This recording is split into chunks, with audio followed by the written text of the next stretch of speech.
More than a half a dozen pro-democracy protesters in Hong Kong have been sentenced to up to 18 months in prison for their role in what were called unauthorized assemblies in 2019.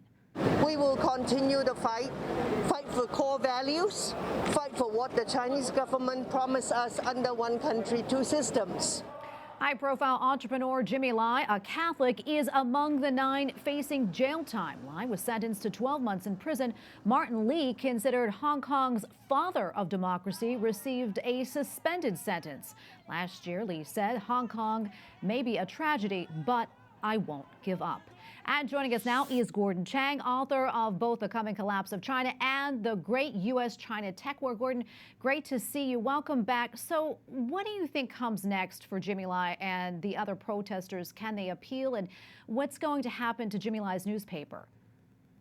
Yeah, Jimmy Lai faces 6 other charges, and 2 of them are under the national security law, that draconian legislation that Beijing imposed on June 30 of last year.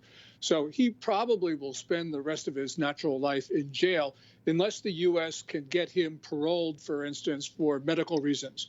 But really, right now, the issue is going to be the Apple Daily, because one of Beijing's newspapers in Hong Kong has actually talked about Apple Daily being banned permanently. Now, Apple Daily is the main pro-democracy newspaper in the territory, and if that happens, then all the media in the territory will be, as they say, will be red. And Gordon, what's the status of the pro-democracy movement overall right now in Hong Kong? Well, it's very quiet, and the reason is people are intimidated by the ferocity of China's actions. We have seen this before in the past, though, Tracy, and what happens is the Hong Kong people will be quiet for years, and then there'll be mass protests again. And that's probably what we're going to see this time, because resentment is building up among the populace. And Gordon, as you know, an intelligence report was released earlier this week here in the U.S. detailing global threats.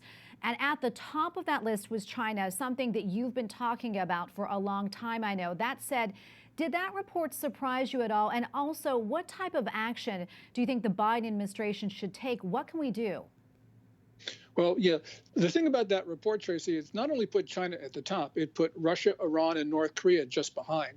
And the reasons why Russia, Iran, and North Korea are threats is because China actually bolsters them, making them much stronger than they otherwise would be. So we're facing, for instance, Russian forces massing in Ukraine, China massing against Whitsun Reef in the South China Sea against the Philippines, China's threats to annex Taiwan. We could see conflict at both ends of the Eurasian landmass because one conflict can trigger all the rest of them. And that means they are all threats. And I think that essentially Beijing is the center of this. Yeah, and you brought up Russia. I'm going to talk about that now. The Biden administration slapped, that is, sanctions on Russia for cyber attacks and alleged interference in the U.S. elections.